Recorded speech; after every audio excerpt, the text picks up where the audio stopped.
trusted with a pointer. Is that dangerous or what? Okay, are we good with the volume and all that? Okay, all right. So thank you all for staying, and thanks for your patience in waiting for me so that I could greet everybody. So of course we're going over the budget for 2024. And we know that, and the whole budget supports our vision, which of course we know is to follow the example of Christ by welcoming, nurturing, and serving all people with love. Roger, next slide. See, we'll see if he can pay attention. Okay, Roger, in addition to running the slides, he's also the finance chair, by the way. So it's hard to see all these numbers. I want you to see this pie chart for the most part, and you'll see another pie chart. There are a couple of numbers I want to point out to you. First, oh man, look at how fancy this is. The staff is 51%. The facilities are 33%. Okay, so that is the majority of our budget, and we'll be talking a little bit more about why that's such a large part of it. You see that the total expense budget is close to $250,000, and you see what the income projected is. Both of those numbers are based on, some of it is based on what decisions that have been made, and some of it is based on what the expenses were this past year and anticipating that they'll be the same, or we bumped it up a little bit based on inflation. Same with income, that is based on this past year's income and what we anticipate that folks will, what they will generally give. Roger? Okay, but this is how the operating budget supports the actual ministry. So it's hard to see the orange letters, but I'll point out as we go along. So this is worship is 41%, and we'll talk about that. Hospitality is 14, stewardship is 5, mission is 25, and education is 15.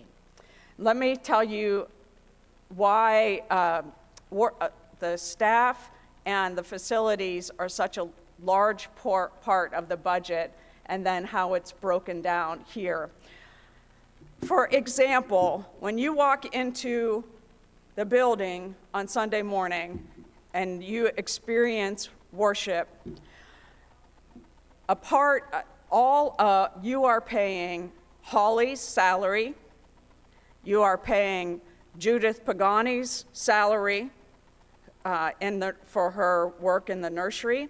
You are paying part of my salary, and a large part of my work is for worship. I spent a lot of time preparing for worship and working, this hour.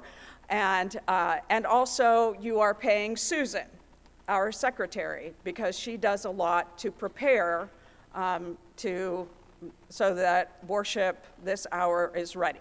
You are also paying the utilities so that we can turn on the lights, so that the gas bill can be paid, so that the parking lot can be clear when it snows, so that all of the property is prepared when you come. So that's why facilities and staff are such a large part of the budget, because in order for ministry to happen, the building, the property has to be taken care of, and you also have to pay us. Roger. Speaking of worship, hey, how about our choir? Yeah, And as I was saying, when you come on Sunday, you are paying Holly. And we know that Holly is absolutely amazing and has been a wonderful person to follow Bobby. And one of the wonderful things about her is how she has included so many other people in the music ministry. She's included Linda Pace. She continues to include Bobby when Bobby feels like it, and that's the advantage of retiring. You can work when you feel like it, and you can sit in the pew when you don't. And she has helped to revitalize the bell choir. She has helped to revitalize the choir.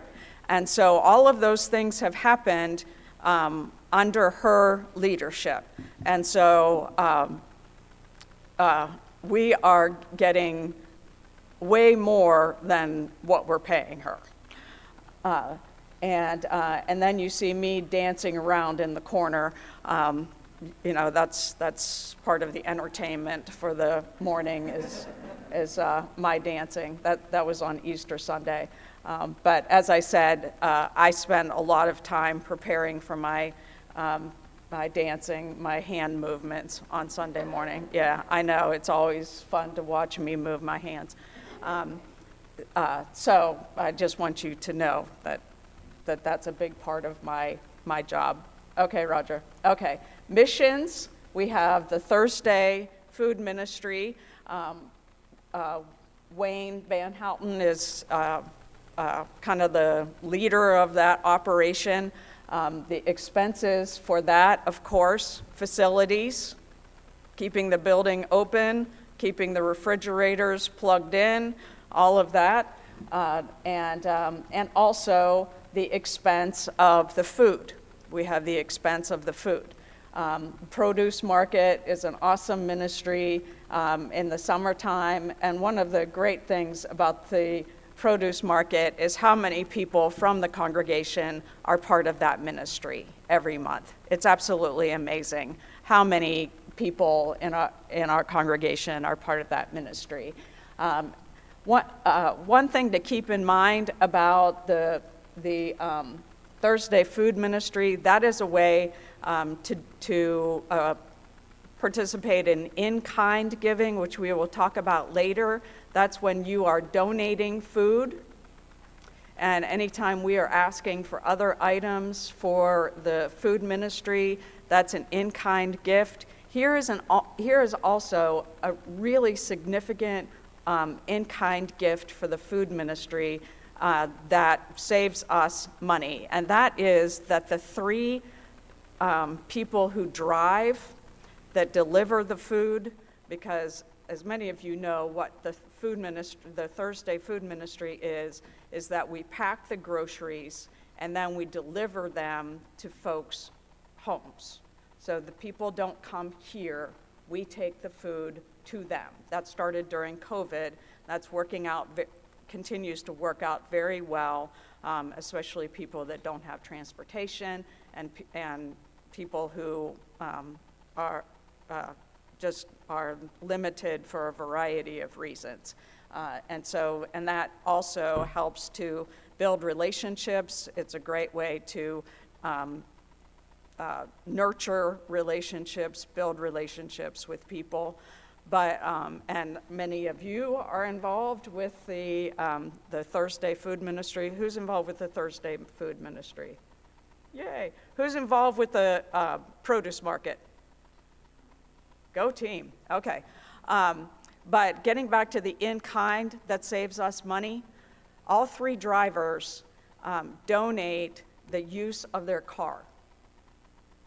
That means they donate gas and they donate the wear and tear of their car. That is a huge gift to the church that the 3 drivers are doing for the food ministry. And we are so grateful to them who do not expect anything, any reimbursement for the gas or anything that they use. Outreach. welcome, nurture, serve. So all three ministries the whole part of our vision is in outreach. Yay, 4th of July picnic. I love the 4th of July picnic. That was the first experience I had when I came here 7 years ago, and when I stood on a table, and now I just have to stand out in the yard. And again, you see that 30 members of the church volunteered or contributed in-kind gifts to make that ministry happen. And it's always fun, and it's a lot easier now that we have the Boy Scouts and Girl Scouts helping us, isn't it? Who helped with the 4th of July picnic or donated? Yeah. So, and we'll get the rest of you involved this year. And so you see every generation, the Boy Scouts doing their thing. So being out in the front yard and interacting with our neighbors, it's a great way to serve. It's a great way to offer hospitality for people to sit along the front yard and to be able to interact with our neighbors. Hospitality, which is a huge one. This is a huge gift that our congregation has. This is something that we are so committed to, of being a welcoming church and offering hospitality. And I think a number of you came and stayed because you felt welcome here. And you felt included and knew that somehow you found a place of belonging here. And so go Epworth for being a place of hospitality and a place of belonging. And we know that this is a church that is welcoming of all people. All means all. Wait, back up. What are you doing, Roger? I'm not done talking. I know. He said he wants to move it along.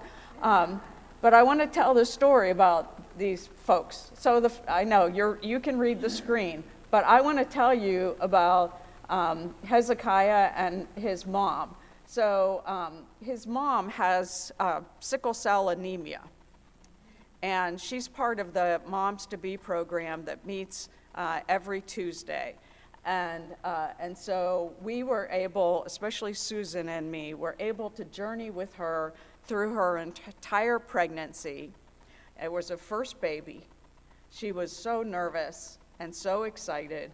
And when it was time for Hezekiah, and so then we journeyed with her through the first year of Hezekiah's life, which was so much fun.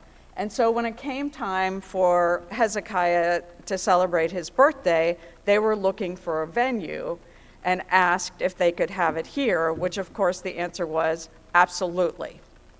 And one of the things that, and I made this declaration when I came here, I didn't ask permission. You ask for forgiveness, not permission, is community groups can meet here for free. That this is a place for the community. And we want as many people in this building coming and going as possible. So these doors are open. So we don't just let anybody come and go, but, birthday parties, when Margaret Tamby, the memorial service was here and they wanted to have a big celebration, of course, we let them have it. Reggie Ampa wanted to have a celebration of life for his mother, which was a big party. Of course, we said, you can have it here, and we were not going to charge. Now, Moms to Be does pay a facility charge because they are an organization of Ohio State University, and they can afford it. And it's part of their rules that they have to rent the facility. They have to have a contract with wherever they meet. And of course, wasn't it great when Linda and John had their 5th anniversary, and they were so sweet. It was such a sweet event. My favorite event of the year, which is the Drive Up Ash Wednesday service, where folks can drive through the parking lot and receive ashes. And it's great that there are some volunteers, and I'm going to have to recruit some fresh volunteers this year to stand out on the sidewalk and hold up signs that say, "Drive up ashes, turn here," and "God loves you." And even if they never turn in, seeing a sign that says "God loves you" is an amazing witness. Amazing witness. But also, when I came here, the parking lot, and a lot of you will remember this, looked like it had been bombed. Again, it goes back to facilities and being able to care for the property and care for the driveway, which was as a result of a gift that was made. It's really important to upkeep the property so that we can offer hospitality to in a variety of ways. And the drive-up ashes have become more and more popular. The first year we had 11. This year we had over 30. So people are remembering it, coming back year after year, and new people are coming. Okay, now you can move me along. There's Carol. Wasn't it? Yeah. Wasn't it awesome to welcome Carol and Peg to our congregation this year? And again, that's because the doors were open and we had worship, and they have both gotten involved with the women's ministries, and we are so blessed by them and blessed by the ways they have already gotten involved. And they'll be roped into different things as time goes along. Okay. Hospitality. Look at our beautiful secretary, Susan Ruland. Yes. I know, she's back there shaking her head. Like it or not, she's in the program. She's in the slides. Susan is essential to our operations. In fact, somebody from Moms to Be once called her the hub of the church. That's because she is the one who is here to open the doors, to welcome people, to redirect people to the Health and Wellness Center. And so she does, of course, all kinds of administrative things, all kinds of hospitality things, as I said, to get ready for worship, to get ready for other events. And if you have not seen her bulletin boards out there for each month, make sure you check them out. I've mentioned some of them. You've got to see, she has some really fun ones. She also has some really serious ones. By the way, tomorrow is napping day. It's always the day after daylight saving time, so be sure to take advantage of that. And so that's another thing that she came up with all on her own, to use her creativity. She also is an immense help to me. She helps keep me in order, and she keeps me laughing. So she is very good for my mental health. And my mental health is essential. Because if Pastor Jennifer ain't happy, ain't nobody happy, right? So thank you, Susan, for all you do. All right. Next. All right, education. We welcome nurture, and serve. So we nurture our relationship with Jesus Christ. We nurture our discipleship. Amplify Media, just so you know, we during COVID, we invested in Zoom so that we could have all of our meetings via Zoom. That was a great investment, and I bit the bullet and learned how to do it. So all of our meetings went to Zoom, and we continue to meet via Zoom, and it's amazing how efficient and quick the meetings are, like 20-minute meetings. And everybody's on time. It's amazing. Everybody's on time. If Gordon can figure out how to get on the meeting, yeah. Sorry, Gordon, I'm just teasing you.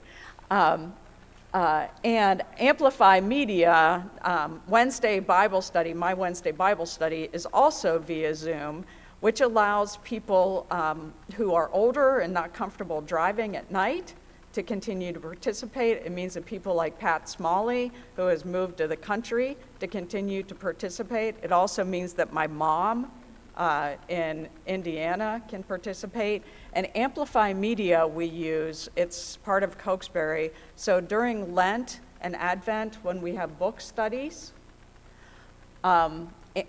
we can go on to this website, and they have videos for the book. And they have videos for all kinds of books and all kinds of series of things. So we can use that for a variety of purposes. And of course, there's Judith and Nina Klaus. Nina, who has done it forever, worked in the nursery. And now they have a job share, and that's working out really great. Nina is, or Judith is providing lessons for every Sunday, so that there's consistency for the kids. And it's great to have Anya every once in a while, and it's great to have the two new little kids, Avriel and Isla. Those are those names. And of course, John, who is an absolute delight. And there's no messing around with Judith. There's circle time, there's songs, there's a lesson, there are crafts, there's all kinds of stuff. And there's Ruth doing her thing, just like she did today with Bearsy. Okay, next. Okay, and finally, here are just some financial highlights after all the fun stuff.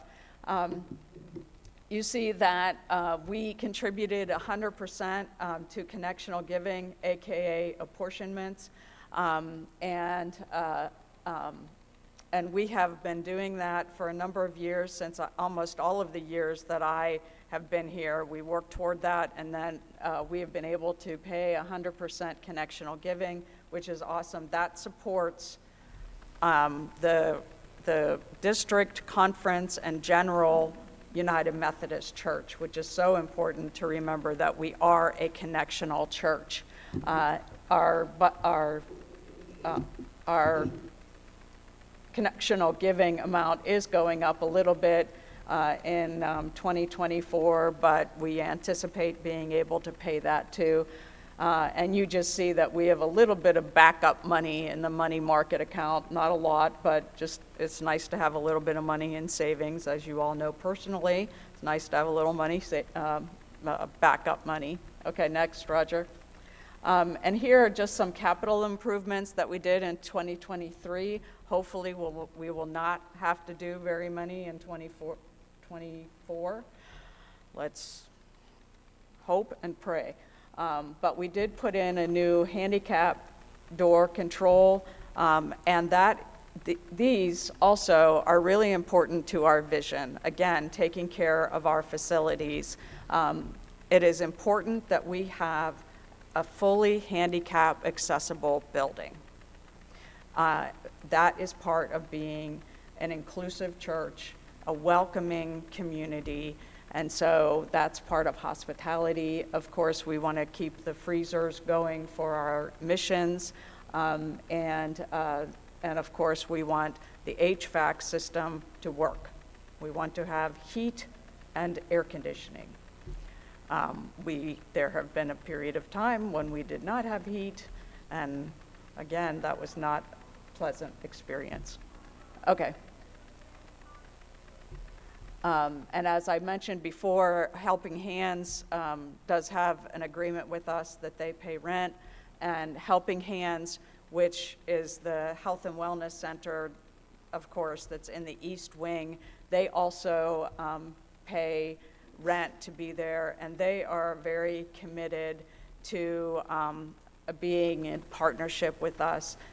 They have made amazing improvements in that wing. They, of course, always ask us whether they can do it, but they have also invested in the facilities and made improvements that benefit them, but also benefit us, because they pay for it.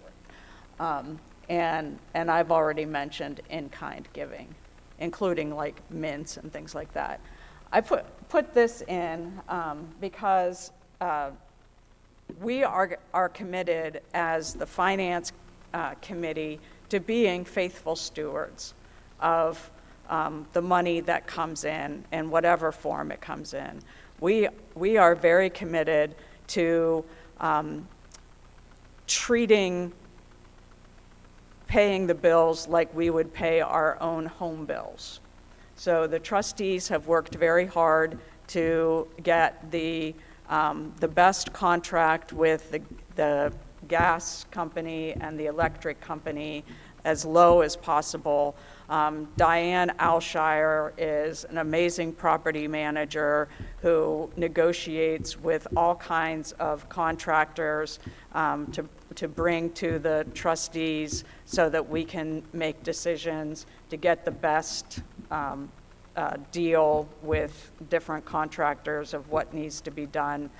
She works with Favret and Fiesel with the roof, and she's talked Fiesel down in the prices. I can't even tell you how long. Now she's working with Rumpke and trying to negotiate a deal with them to get the recycling price down because it keeps going up. So we try to manage our resources in the same way that we would manage our own personal resources, because we know that God has entrusted to us all that comes, all the financial resources as well as the property, and we want to be responsible with that, including with salaries. There have not been increases in salaries. We were able to give because after she was here 18 months, we were able to give Holly, I think, a 2% raise, which is not very much. But Susan and I have not had a raise for a couple of years. We've taken an increase in the number of weeks of vacation and in order to try to reduce expenses for the church. So some sacrifices have been made, or not sacrifices, but Susan and I like to have extra time off. So that's fine. But I'm just saying, there are some choices that have had to be made because of the resources that come in, and so we try to be as faithful as possible. But I also say that to say that we hope that we remember the difference in what we anticipate expenses and income. And I know that many sitting here are on fixed income or limited income, but there are also maybe some that can consider increasing giving or a special gift at some time if there is a special need. I have always been clear with you that I tithe. That is a commitment that I have made to God for many years, and that is a personal choice out of my faith and faithfulness. But I also want to set an example for you, to not ask anything of you that I have not done myself. And again, I know that not everybody is able to give a full 10%, but there may be some of you that can increase your level of giving. And so I just put that forth for you to consider. But again, I acknowledge that there are some that are not able to do that. And so I ask you to pray that we have the resources that we need to continue to do the work that God has called us to, because we do have important ministry to do in this place, and to live out our vision in the Northland area and to build up the kingdom of God, and to make disciples of Jesus Christ for the transformation of the world. So I do look forward to this year with hope and with faith. I'm not focusing on snake bites. I'm looking up, and I'm looking forward. And I trust in God, and I trust in you, and I trust in the ministries of this church. So, any questions?